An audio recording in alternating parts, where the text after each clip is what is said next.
இந்த படத்துக்கும் மெயின் கோரா வந்து வீடு தான். நீங்க வீடு கட்டிட்டீங்களா? ஸோ உங்க வீட்டோட நிலைமை இல்ல எப்படி சார் இருக்கு? நாங்க வந்து வாடகை வீட்ல தான் இருக்கோம். ஓகே. ஸோ நமக்கு தெரியும் அது யூசுவலாவே வீடுனாலே வந்து எல்லாருக்குமே ஒரு பிரச்சனை எல்லாருக்குமே இருக்கும்.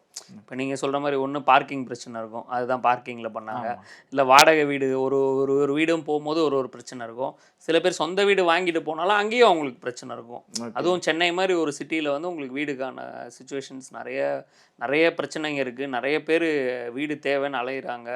ஸோ அந்த மாரி வீட பேஸ் பண்ணி பிரச்சனைய நம்ம ஒரு கதையா சொல்லும்போது, எல்லாருக்குமே அது கனெக்ட் ஆகும். ஏன்னா ஓகே. எல்லாருமே டே டு டே லைஃப்ல அவங்க ஃபேஸ் பண்ணுவாங்க. மாடி வீட்ல இருக்கவங்களோட ஒரு பிரச்சனை இருக்கும். கீழ் வீட்ல இருக்கவங்களோட ஏதோ ஒண்ணு அவங்க அக்காங்க ஸோ அதில இது இப்படி நம்ம ஒரு ஃபேண்டஸியா ஒரு விஷயம் சொல்லும்போது அது நல்லாயிருக்கும் அப்படின்றது. நல்லா இருக்கணும் ஒரு கட்டாச்சு. ஓகே. ஸோ அதுக்கப்புறம் உங்க வீட்ல என்ன சார் சொன்னாங்க? ஒரு வீட்ட பத்தின கான்செப்ட் ஆமா. அதுக்கப்புறம் வீட்லயே வந்து இப்படி ஒரு மர்மமான ஒரு கான்செப்ட் வந்து பண்ணியிருந்தீங்க. வீட்ல என்ன சார் எங்க சொன்னாங்க? வீட்ல ஒண்ணும் சொல்லல. அவங்க ஃபர்ஸ்ட்டு புரியல சொன்ன மாரி. ஓகே. ஃபர்ஸ்ட்டு நான் ஐடியா சொல்லும்போது எங்க அம்மாக்குலாம் பெருசா புரியல.